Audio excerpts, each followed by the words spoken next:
Orphans of an Ancient Civilization, Light Up the Sky, Shabash Hallelujah, When the Soul Glows, all the documentary films directed, reported, scripted and narrated by Anitha Pratap.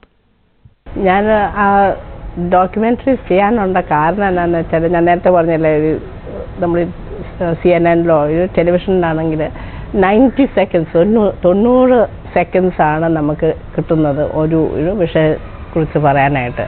അപ്പോൾ ഞാൻ ഓർത്തു documentary ആണെങ്കിൽ 23 minute കിട്ടും. അപ്പോൾ നമുക്ക് ഡീറ്റെയിൽഡായിട്ട് മുഴുവൻ അതങ്ങ് explain ചെയ്യാം. അതായിരുന്നു എൻ്റെ നമ്പർ 1. എനിക്ക് ഒത്തിരി പറയാനുണ്ട്, അപ്പോൾ ഒത്തിരി കൂടെ സമയം വേണം, അതിന് ഡോക്യുമെൻ്ററി ഫോർമാറ്റ് വേണം.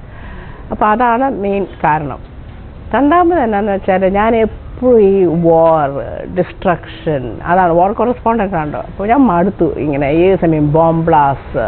അപ്പോൾ ഒത്തിരി കൂടി ക്രിയേറ്റീവായിട്ട് ഉള്ള വിഷയം ടച്ച് ചെയ്യാനായിട്ട് എനിക്ക് ഭയങ്കര ആഗ്രഹമായിരുന്നു. അതാണ് ഞാൻ എൻ്റെ ആദ്യത്തെ documentary orphans of an ancient civilisation എന്ന് പറഞ്ഞാൽ അത് ഇറ്റ്സ് അബൌട്ട് ഈ ഒരു ആശ്രമം പോലെയുണ്ട്. അവിടുത്തെ കാർപ്പൻറ്റേഴ്സ് 2000 വർഷത്തെ സെയിം ടെക്നിക്സാണ് അവർ യൂസ് ചെയ്യുന്നത്. ടെമ്പിൾ ടെക്നിക്സ്, പില്ലേഴ്സ് കാർവ് ചെയ്യുന്ന, ഡോർ കാർവ് ചെയ്യുന്നത്, നല്ല കാർവിങ്സ്. ആ കാർവിങ് അതിൻ്റെ ആ ടെക്നിക്ക് 2000 വർഷം പഴക്കമുണ്ട്. അതിപ്പോഴും വെരി ഫ്യൂ പീപ്പിൾ, അതെല്ലാം ഡൈയിങ് പ്രൊഫഷണൽസാണ്. പക്ഷേ ഇതൊരു ഒരു ആശ്രമമുണ്ട് തമിഴ്നാട്ടിലത്. അപ്പോൾ അവരെക്കുറിച്ച് ഒരു ഡോക്യുമെൻ്ററി എനിക്ക് ഭയങ്കര ഇൻട്രസ്റ്റ് ആയിരുന്നു, ഭയങ്കര രസമായിരുന്നു. എന്താണെന്ന് വെച്ചാൽ സാധാരണ നമ്മളെല്ലാം ഡിസ്ട്രക്ഷൻ അല്ല, ഇതൊരു ക്രിയേഷനായിരുന്നു. അതാണ് so that was the main thing with this. പിന്നെ വേറെ ഒരു ഇതാണ് ലൈറ്റ് അപ്പ് ദ സ്കൈ എന്ന് പറഞ്ഞാൽ that is about dance. Shiva ആണല്ലോ ദ ലോർഡ് ഓഫ് ഡാൻസ്. പക്ഷേ today we have so many നല്ല dances. Through dance you can see Indian culture. So you can see the our cuisine, our lifestyle. Dance is a beautiful way of showing. So for instance, I came here to do the Kathakali and the makeup. So that was when it became really, this was done about 20 years ago. Makeup is so important. And Kathakali dance I realized. So 20 years ago I started saying no, the makeup is as important. Kathakali has a very special makeup. So it's just really interesting. Bharatanatyam, we went to Chidambaram temple, Tamil Nadu. Out of Malvika Sarukai, she did the dance. I had all the leading dancers, do the thing. She did the dance, and editing, we are seeing, Malvika Sarukai, she's amazing, dancing, chutti, stop him, and it was literally, that fraction of a second every time, perfection wise, it was exactly, it would come like when we realized it, when she was editing anganta mastery or a dancer, so that was one. That was so from Shiva to the modern day anganta that, and then there was that was the Kargil war in Shabash. That was Kargil war. It was I wanted to do something different. War ellam njan cheyidu. See, I don't want to do war, but I felt I should do it differently. War ennu parayumbol nammal your border chenna, we are always at that spot, and we are avade enna nadakkunna, but behind the scene, nammal behind the scene, we never look at that. So I went back into the Naga regiment. They are the most fierce. And the fourth one was in Mizoram. അതെന്നാന്ന് വെച്ചാൽ ഭയങ്കര insurgency, violence ഉള്ളൊരു state ആയിരുന്നല്ലോ. അത് അവസാനം ഡെമോക്രസിയിൽ വന്നു. അപ്പോൾ അതെങ്ങനെയാണ് ആ ട്രാൻസിഷൻ നടന്നത്? ഇത്രയും വയലൻ്റ് ആയിട്ടൊരു സ്റ്റേറ്റ് ബിക്കംസ് ഇത്രയും പീസ്ഫുള്ളായിട്ട്. അത് അഗൈൻ ഡോക്യുമെൻ്ററി വേണം അതിനെ ചെയ്യാനായിട്ട്. എന്താണെന്ന് വെച്ചാൽ അല്ലെങ്കിൽ 2 മിനിറ്റിന് ഇതെല്ലാം പറയുന്നത് എങ്ങനെയാണ്. So I went to Mizoram and did ഒത്തിരി ഇൻ്റർവ്യൂ എല്ലാം ചെയ്ത് കഴിഞ്ഞിട്ട് I did this film to understand. Because ഇത് പിന്നെയും നടക്കാവുന്ന ഒരു സംഭവമല്ലേ, എല്ലാ രാജ്യത്തിലും ഇത് നടക്കാവുന്ന ഒരു സംഭവമാണ്. This kind of it will happen everywhere. It can happen even in Kerala. അപ്പോൾ അങ്ങനെ ഒരു കാര്യം, what is the reason that people get so angry and that they get violent? അത് കഴിഞ്ഞിട്ട് how do they how do you solve it? പിന്നെ അവസാനം ഡെമോക്രസിയിൽ എങ്ങനെ ചെന്നെത്തുന്നു? So just to study that whole thing, and I think it's a really important piece of work because it shows അത് എങ്ങനെയാ ശരിക്കും. As I said, something like that അത് തീർച്ചയായിട്ടും വേറെ സ്ഥലത്ത് നടക്കും. അപ്പം നമുക്ക് അറിഞ്ഞിരിക്കണം, ഒരു റെസിപ്പി ബുക്ക് പോലെ അത്. You will know that these are the things നമ്മൾ always നമ്മൾ ഡെവലപ്പ് ചെയ്തുകൊണ്ടിരിക്കണം. So that അവസാനം പീസല്ലേ വേണ്ട, അവസാനം വാറല്ല വേണ്ടത്, അവസാനം പീസാണ് വേണ്ടത്. വാർ ചിലപ്പം സ്റ്റാർട്ട് ചെയ്യുമ്പം ആവശ്യമായിരിക്കും ചിലപ്പം, പക്ഷേ അവസാനം എപ്പോഴും പീസാവുക. അപ്പോൾ ആ പീസ് വരുമ്പോൾ നമുക്ക് ഇങ്ങനത്തെ ഓരോ ഇൻഗ്രീഡിയൻസ് വേണം, അല്ലെങ്കിൽ വരികയല്ല അത് യുനോ. സോ ആൻഡ് ഓൾസോ ശരിക്കും നമ്മൾ അണ്ടർസ്റ്റാൻഡ് ചെയ്താൽ കോസസ് അണ്ടർസ്റ്റാൻഡ് ചെയ്യുവാണെങ്കിൽ we can avoid that war even you know. And that is what we must you know. Once war has broken, war is a sign of failure അല്ലേ. It's a sign of failure. That is what നമ്മുടെ രാഷ്ട്രീയക്കാരെല്ലാം whether from Trump to everybody, they must realize the minute they say now war has started, they have failed. Why are they there? Because a smart fellow would ensure that there is no war. തകർക്കപ്പെട്ട രാജ്യം, തകർക്കപ്പെട്ട ജീവിതങ്ങളും യുദ്ധം ബാക്കി വെച്ചത് ഇതുമാത്രമായിരുന്നു. കണ്ടറിഞ്ഞ കാഴ്ചകൾ, അനുഭവിച്ചറിഞ്ഞ വേദനകൾ, പിന്നെയും പിന്നെയും പിന്തുടരുന്ന ഓർമ്മകൾ, ഗന്ധം, നിറങ്ങൾ ഒക്കെയും തുറന്നു പറയുകയാണ് അനിത പ്രതാപ്. പ്രകൃതി ദുരന്തങ്ങളുടെ മണ്ണിൽ നിന്നും വാർത്തകൾ റിപ്പോർട്ട് ചെയ്തതിനെക്കുറിച്ച് the survivors the human face tragedy എന്ന അധ്യായത്തിൽ അനിത പറയുന്നു. അഴുകിത്തുടങ്ങിയ ശരീരങ്ങൾ കാണുവാൻ മാനസികമായി തീർച്ചയായും മുന്നൊരുക്കം ആവശ്യമാണ്. എവിടെയും ജീർണതയുടെ മണമാണ്. മരണക്കാഴ്ചകൾ കണ്ട് ഞെട്ടിത്തരിച്ച നിമിഷങ്ങൾ, കാലമേറെ കഴിഞ്ഞിട്ടും വിട്ടുപോവാത്ത ഓർമ്മകൾ, കാഴ്ചകൾ, മുറിവേറ്റവർ, മൃതപ്രായർ, രക്തമൊലിക്കുന്നവർ, അങ്ങനെ അങ്ങനെ. Perhaps the most difficult thing about covering calamities is coping with the smell of decomposing bodies. It clings to your nostrils long after you have left the scene, long after you are back in the fragrance of your own home. I had expected to see death, but I was unprepared for the sight of the corpses in the hospital grounds. The dead had kept pouring in until the hospital ran out of space, so the bodies were piled on top of each other. Dead men, women and children were stacked like globes. ഇതിൻ്റെ ഇടയ്ക്ക് madam പുസ്തകരചനയിലേക്കും തിരിഞ്ഞിരുന്നു. Island of blood, unsung എന്ന പുസ്തകങ്ങളൊക്കെ എഴുതിയിരുന്നു. അപ്പോൾ ആ പുസ്തകങ്ങളെക്കുറിച്ച് രണ്ട് വാക്ക്. പുസ്തകം ഞാൻ പറഞ്ഞ പോലെ ആദ്യത്തെ ഐലൻഡ് ഓഫ് ബ്ലഡ് ഭയങ്കര ബുദ്ധിമുട്ടുള്ള ഒരു സംഭവമാണ് എൻ്റെ ലൈഫിൽ. ഇത്രയും ഞാൻ എൻ്റെ വല്യമ്മച്ചി മരിച്ചപ്പോൾ ഞാൻ കരഞ്ഞിട്ടുണ്ട്. പക്ഷെ അതിലും കൂടുതൽ കരഞ്ഞത് ഈ ബുക്ക് എഴുതുന്ന ടൈമിലായിരുന്നു. അതൊരു ഭയങ്കര ഒരു ഭയങ്കര ഡിഫിക്കൽട്ടായിരുന്നു. ഒത്തിരി സഫർ ചെയ്തു ആ ബുക്ക് എഴുതുന്നതിന്. പക്ഷേ അത് എഴുതി കഴിഞ്ഞാൽ പിന്നെ ഭയങ്കര ഒരു റിലീഫായിരുന്നു, ഭയങ്കര ഒരു റിലീഫായിരുന്നു. അപ്പോൾ ചെറിയ ചെറിയ എനിക്ക് ഈ രജനീഗന്ധ എന്ന് പറഞ്ഞൊരു പൂവുണ്ട്. ആ പൂ എനിക്ക് ഭയങ്കര ഇഷ്ടമുള്ളൊരു പൂവാണ്. പക്ഷെ അത് വെള്ള കളറുള്ള ഒരു പൂവാണ്. അപ്പോൾ പണ്ട് എനിക്ക് വലിയ ഇഷ്ടമുള്ളൊരു പൂവാണ്. ഈ ഒരു ലാത്തൂർ എന്ന് പറഞ്ഞൊരു സ്ഥലത്ത് ഒരു എർത്ത് ഉണ്ടായിരുന്നു. ആ എർത്ത് കഴിഞ്ഞിട്ട് പിന്നെ എനിക്ക് ഈ വെള്ളപ്പൂ കാണുമ്പോഴത്തേക്ക് ഛർദ്ദിക്കാൻ വരും. മനസ്സിലാകുന്നില്ല. ബുക്ക് എഴുതിയപ്പോഴാണ് മനസ്സിലാകുന്നത് എൻ്റെ വേറെ ഓരോ ഈ മനുഷ്യരെല്ലാം മരിച്ചിരിക്കുന്നതല്ലേ. മരിച്ചിരിക്കുമ്പോൾ എല്ലായിടത്തും 10,000 പീപ്പിളാണ് അവിടെ ആ ലാത്തൂർ എർത്ത് മരിച്ചത്. അപ്പോൾ ഭയങ്കര മണമാണ്, ഡെഡ് ബോഡീസ് അല്ല എല്ലായിടത്തും, ഭയങ്കര മണം. അപ്പോഴത് ഹാൻഡ്കർച്ചീഫ് എടുത്ത് ഇങ്ങനെ വെച്ചുകൊണ്ടിരിക്കുക. അപ്പോൾ ഈ വൈറ്റ് എൻ്റെ മൂക്കിൻ്റെ അടുത്ത് വന്നാൽ എനിക്ക് ആ ഓർമ്മയാണ്. അപ്പോൾ ഈ മുല്ലപ്പൂ പോലത്തുള്ള പൂവാണ്. ആ പൂ മുഖത്തിൻ്റെ അടുത്ത് വരുമ്പോഴത്തേക്ക് എനിക്ക് ആ വിചാരം മനസ്സിലായില്ല എനിക്ക്. പിന്നെ എനിക്ക് മഞ്ഞ കളർ ഒരുമാതിരി ഇഷ്ടമുള്ളൊരു കളറായിരുന്നു. ഈ ലാത്തൂർ എർത്ത് കഴിഞ്ഞപ്പോൾ എനിക്ക് ഒട്ടും ഇഷ്ടമില്ല ആ കളർ. ഭയങ്കര ഒരു പേടി പോലെ, ഒരു വെപ്രാളം പോലെ ആ മഞ്ഞ കളർ കാണുമ്പോൾ. മനസ്സിലായില്ല. ബുക്ക് എഴുതുമ്പോഴാണ് മനസ്സിലാവുന്നത്. ആ ഒരു വൺ ഓഫ് ദ കോപ്സസിന് കണ്ണ് തുറന്നായിരിക്കുന്നത്. അടിയിൽ അത് മുകളിൽ ഒത്തിരി ഒരു കറുപ്പുണ്ട്. അടിയിൽ ഇങ്ങനെ ഡയറക്റ്റായിട്ട് നോക്കുക. പുള്ളിയുടെ കണ്ണ് മഞ്ഞ കളറായിരുന്നു. അപ്പോൾ ഇങ്ങനെ കണ്ണു പിടിച്ച് ഇങ്ങനെ നോക്കുമ്പോൾ ആ സംഭവം കഴിഞ്ഞാൽ പിന്നെ എനിക്ക് മഞ്ഞ കണ്ണി കാണരുത്. വല്ലാത്ത അനുഭവങ്ങൾ. അപ്പോൾ അതൊക്കെ പക്ഷെ എനിക്ക് മനസ്സിലായിട്ടില്ല ഇതൊക്കെ. അത് ഇറാഷണൽ ഫിയർ എന്ന് ഞാൻ വെച്ചു. ബുക്ക് എഴുതുമ്പോഴാണ് മനസ്സിലാവുന്നത്. അങ്ങനെ ഒത്തിരി പല എക്സാമ്പിൾസ് അങ്ങനെയുണ്ട് ഇങ്ങനെ ബുക്ക് എഴുതിയപ്പോൾ. ആ ബുക്ക് എഴുതി കഴിഞ്ഞിട്ട് ഭയങ്കര സക്സസ് ആയിരുന്നു കേട്ടോ. ദാറ്റ് വാസ് ഭയങ്കര ചീത്ത റിവ്യൂസ്. ആദ്യത്തെ റിവ്യൂസ് മഹാമോശമായിരുന്നു. അപ്പോൾ എനിക്കാണെങ്കിൽ സങ്കടം വരുന്നത്. എന്നൊക്കെയാണെങ്കിലും ഒരു ബുക്ക് എഴുതുന്നത് നമ്മളൊരു കൊച്ചിനെ പ്രസവിക്കുന്ന പോലെയല്ലേ. അപ്പോൾ എന്നൊക്കെയാണെങ്കിലും നമ്മളെ വച്ചാൽ എന്നിട്ട് എല്ലാവരും പറയുന്നത് ഓ അപ്പോൾ ചീത്തയാന്നൊക്കെ പറയുമ്പോൾ നമുക്കൊരു സങ്കടമല്ല. എനിക്ക് അപ്പോൾ സങ്കടമായിപ്പോയി. പക്ഷേ ഭയങ്കര സെയിൽസ് ആയിരുന്നു, ഭയങ്കര സെയിൽസ് ആയിരുന്നു. അത് പെൻഗ്വിൻ്റെ ഹിസ്റ്ററി ആയിരുന്നു, പബ്ലിഷിംഗ് ഹിസ്റ്ററി ആയിരുന്നു. ആദ്യത്തെ എഡിഷൻ 30 ദിവസം സെൽ ഔട്ട് ചെയ്ത്, രണ്ടാമത്തെ 3 മാസത്തിനകം അവർ ഭയങ്കര സെയിൽസ് ആയിരുന്നു. അപ്പോൾ പിന്നെ എനിക്ക് സന്തോഷമായി. പിന്നെ അൻസങ് നേരെ മറിച്ച, അതിൻ്റെ ഭയങ്കര റിവ്യൂസ് ആയിരുന്നു, നല്ല ഇൻ്റർനാഷണൽ റിവ്യൂസ് ആയിരുന്നു, നല്ല റിവ്യൂസ് ആയിരുന്നു അതിന്. ഇൻഫ്ലുവൻസ് ഓഫ് മാനേജ്മെൻറ്റ് ബാംഗ്ലൂരിൽ അവിടുത്തെ കോഴ്സ് മെറ്റീരിയലൊക്കെ ആയിരുന്നു ആ ബുക്ക്, ലീഡർഷിപ്പിന് വേണ്ടിയൊക്കെ ഭയങ്കര നല്ല റിവ്യൂസാണ്. ഒട്ടും സെയിൽസ് ഇല്ല, ഒട്ടും സെയിൽസ് ഇല്ല. അങ്ങനെ പക്ഷെ എനിക്ക് ഭയങ്കര ഇൻട്രസ്റ്റ് ഉള്ളൊരു ഇതായിരുന്നു. അതിപ്പോൾ ഈയിടെ മലയാളം എഡിഷൻ വന്നായിരുന്നു അതിൻ്റെ.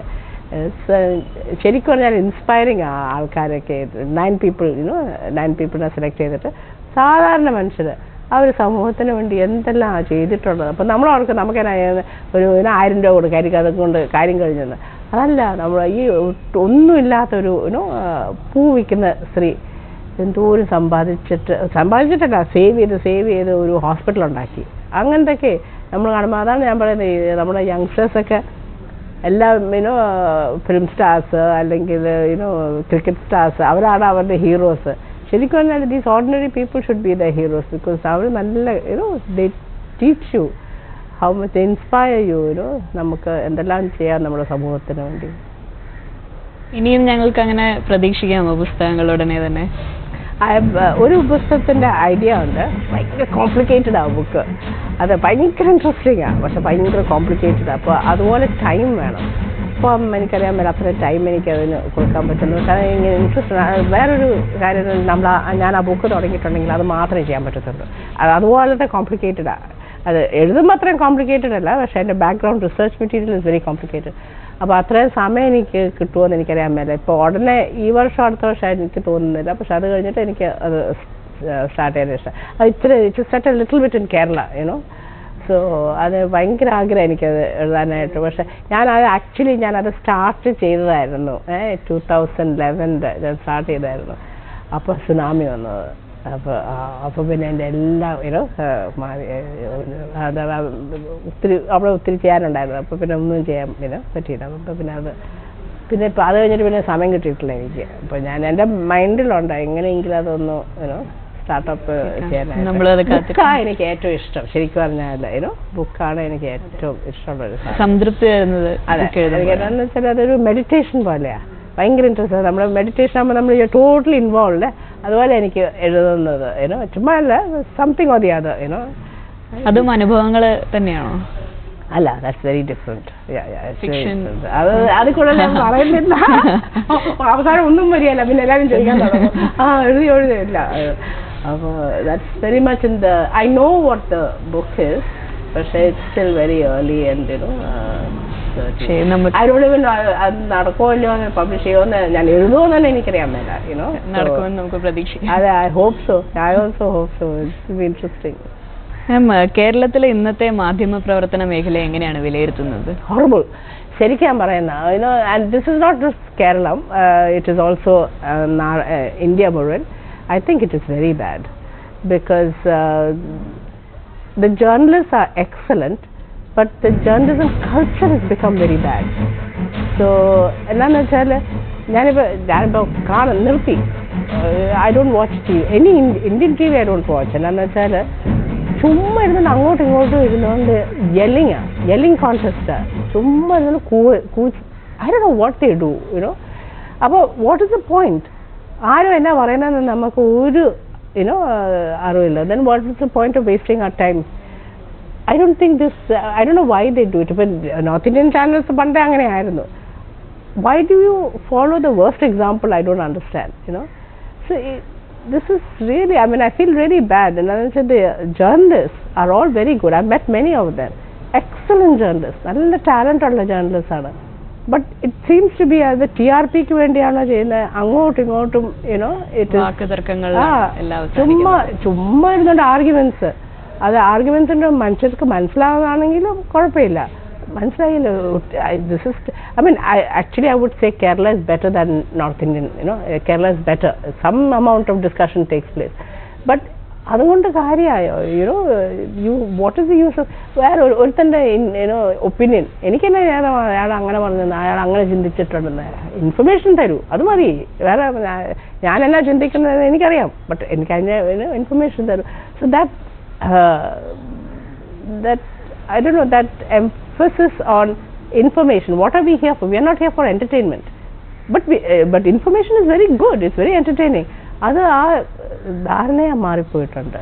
So that journalism culture must return to something which is more normal. ഇതിപ്പം ഡിസ്കഷൻസ് അമേരിക്കൻ ചാനൽസിലുണ്ട്, നോർവീജിയൻ ചാനൽസ് ഉണ്ട്. അവരുടെ ടൈം അനുസരിച്ച് അവർ പറയും. എല്ലാവരും കൂടെ ഒരുമിച്ചിരുന്നുകൊണ്ട് കൂയാൽ എങ്ങനെയാണ് നടക്കുന്നത്? So that culture is only here. ഇന്ത്യയിൽ മാത്രമേ ഉള്ളൂ ഇങ്ങനത്തെ ഒരു. So nobody can listen to anything and understand anything. Madam, പുതുതലമുറ മാധ്യമ പ്രവർത്തന മേഖല തിരഞ്ഞെടുക്കുമ്പോൾ പാലിക്കേണ്ടതായിട്ടുള്ള അച്ചടക്കം അല്ലെങ്കിൽ മര്യാദകൾ എന്തൊക്കെയാണ്? മെയിൻ തിങ് എത്തിക്സ് ആണ് ഏറ്റവും പ്രധാനപ്പെട്ട കാര്യം. ജേർണലിസം മറ്റേ ഉള്ള പ്രൊഫഷൻസ് പോലെയല്ല. ഒരു എഞ്ചിനീയർ, ഡോക്ടർ അവർക്ക് വേറൊരു പ്രത്യേക അണ്ടർസ്റ്റാൻഡിങ്സ് സബ്ജക്ട്സ് ആയിട്ട് വേണം. ജേർണലിസ്റ്റിൻ്റെ മെയിൻ ക്വാളിഫിക്കേഷൻ എന്നാന്ന് വെച്ചാൽ ആറ്റിറ്റ്യൂഡ്. അതാണ് ഏറ്റവും ഇമ്പോർട്ടൻറ്റ്. പിന്നെ ചില സ്കിൽസ് വേണം. അല്ലാണ്ട് വേറെ 10 കൊല്ലം പഠിക്കേണ്ട വിഷയമൊന്നുമില്ല. മെയിനായിട്ട് നമ്മുടെ ആറ്റിറ്റ്യൂഡാണ് വേണ്ടത്. ഇൻഫാക്ട് അതാണ് ഞാനൊരു ജേർണലിസം കോച്ചിങ് സെൻറ്റർ പോലെ മെൻറ്ററിങ് എന്ന് പറയുമ്പോൾ തുടങ്ങാൻ പോവുക. എൻ്റെ ഐഡിയ ഇരിക്കുന്നത് എന്നാന്ന് വെച്ചാൽ ഒരു 10 യങ്സ്റ്റേഴ്സിന് കോളേജിൽ പഠിക്കുന്ന ജേർണലിസം എടുക്കാൻ പോകുന്ന പിള്ളേർ, ഒരു 10 നോട്ട് മോർ ദാൻ 10, അവരെ എടുത്ത് മെൻറ്റർ ചെയ്യും. അവരുടെ ഞാൻ എൻ്റെ ലൈഫിൽ പഠിച്ചതെല്ലാം ഒരു ചുരുങ്ങിയ ഇതായിട്ട് അവർക്ക് കൊടുക്കും. ഞാൻ സെലക്ട് ചെയ്യുന്നതാണ് ഏറ്റവും ഇമ്പോർട്ടൻ്റ്. എന്നാന്ന് വെച്ചാൽ ആ ആപ്റ്റിറ്റ്യൂഡും വേണം, നല്ല ആ പാഷൻ വേണം, നമ്മുടെ സമൂഹത്തിന് വല്ലതും ചെയ്യാനായിട്ട്. അതിനാണ് ജേർണലിസമിൻ്റെ main cause. Why you should be a journalist, അല്ലെങ്കിൽ you can be something else. Journalism you have to bring out what is wrong in society. അതാണ് ജേർണലിസ്റ്റിൻ്റെ ഫണ്ടമെൻ്റൽ. അതുപോലെ ഇഷ്ടം പോലെ പിള്ളേരുണ്ട് നമ്മുടെ ഇവിടെ, അവർക്ക് ആ ഓപ്പർച്യൂണിറ്റി ഇല്ലെന്നേ ഉള്ളൂ. അപ്പോൾ 10 യങ്സ്റ്റേഴ്സിനെ എടുത്തിട്ട് അവരുടെ ഒരു ജേർണലിസം ഡിഗ്രി അങ്ങനത്തെ അല്ല, അവരുടെ ആ ആറ്റിറ്റ്യൂഡ് അവരുടെ ആ ഡെവലപ്പ് ചെയ്ത് അവരുടെ ആ സ്കിൽസ്, ബേസിക് സ്കിൽസ് ആണ്. ഒരു പ്രിൻറ്റ് ജേർണലിസ്റ്റോ ഒരു TV ജേർണലിസ്റ്റ് ആണ്, ബേസിക് സ്കിൽസ് ഡെവലപ്പ് ചെയ്തിട്ട് അവരെ ഏറ്റവും കൂടുതലായിട്ട് അവരെ കൺവിൻസ് ചെയ്യുന്നത് അവരുടെ എത്തിക്സാണ്. എത്തിക്സ് ഇല്ലാണ്ട് ഈ പ്രൊഫഷനിലോട്ട് വന്നേക്കരുത്, നമ്മുടെ സമൂഹത്തിലോട്ട് വന്നേക്കരുത്, വേറെ വല്ലവരും ചെയ്തോട്ടെ. പക്ഷെ ഒരു എല്ലാ വർഷവും ഒരു 10 സ്റ്റുഡൻസിനെ എടുത്തിട്ട് പിന്നെ അവരെ ലൈഫ് ലോങ് മെൻറ്റർ ചെയ്യും. എന്താണെന്ന് വെച്ചാൽ മെൻറ്ററിങ് എന്ന് പറഞ്ഞാൽ ആദ്യത്തെ ഒരു വർഷത്തെ കാര്യമല്ല, അത് ലൈഫ് ലോങ് ആണ്. അവർക്ക് പല ചാലഞ്ചസ് വരും. അപ്പോൾ ആരോടായി ചോദിക്കുന്നത്? എനിക്ക് കാര്യമില്ലായിരുന്നു ചോദിക്കാനായിട്ട്. നമ്മൾ അങ്ങ് എടുത്തൊക്കെ ചാടി അങ്ങ് പോയി. അപ്പോൾ ഒത്തിരി തെറ്റൊക്കെ വന്നിട്ടുണ്ട് അത് കാരണം. പക്ഷെ നമ്മൾ പഠിച്ചിട്ടുണ്ട്, ഞാനിപ്പോൾ പഠിച്ചിട്ടുണ്ട് അതൊക്കെ. ഈ പിള്ളേർ ആ തെറ്റെന്നത്തിന് അവരും ചെയ്യുന്നത്. അതാണ് അവർ 10 സ്റ്റുഡൻസിനെ നമ്മളെടുത്താൽ ഒരു 10 കൊല്ലത്തിനാവും 100 ഒരു 100 യങ്സ്റ്റേഴ്സ് ഉണ്ട് ജേർണലിസ്റ്റ് ആയിട്ട്. Only journalist. They will eventually go journalism degree course എടുത്തിട്ട് പിന്നെ ദേ വിൽ ബിക്കം പ്രൊഫഷണൽസ്. അപ്പോൾ ഐ ഫീൽ അങ്ങനെ ഒരു 100 യങ്സ്റ്റേഴ്സിനെ ഒരു 10 കൊല്ലം കിട്ടിയാൽ they will be small change. എന്നാന്ന് വെച്ചാൽ അവർ തന്നെ അല്ലല്ലോ, പിന്നെ they will themselves make other people, they will change other people. They will become agents of positive change and bring journalism back to its glory. That is my dream now, and I will do what I can. Ellam succeed cheyanda avashyamilla, but I can do something. I do bring something, and there kore experiences undu. എനിക്ക് ആ ഒരു and the thing is, this is also very funny. I want to do this in Mothera because that is my hometown. I want to do it in. അപ്പോൾ എല്ലാവരും പറയും എറണാകുളത്താണെങ്കിൽ എല്ലാ facilities ഉണ്ട്, ഇതെല്ലാം ഉണ്ട്, മറ്റേ ഉണ്ട്. പക്ഷേ എല്ലായിടത്തെ പിള്ളേർക്ക് അത്രയും ഓപ്പർച്യൂണിറ്റീസ് ഉണ്ട്. അതേസമയം എൻ്റെ മോട്ടറയിലുള്ള പിള്ളേർക്ക് അത്രയും ഓപ്പർച്യൂണിറ്റീസ് ഇല്ല. അപ്പോൾ ഞാൻ ആ ഓപ്പർച്യൂണിറ്റീസ് കൊടുത്ത് അത് I think it's very exciting. അപ്പോൾ അവിടുത്തെ പ്രിൻസിപ്പളിനൊക്കെ ഞാൻ കണ്ടിട്ടുണ്ട്. അപ്പോൾ വെരി എക്സൈറ്റഡ്.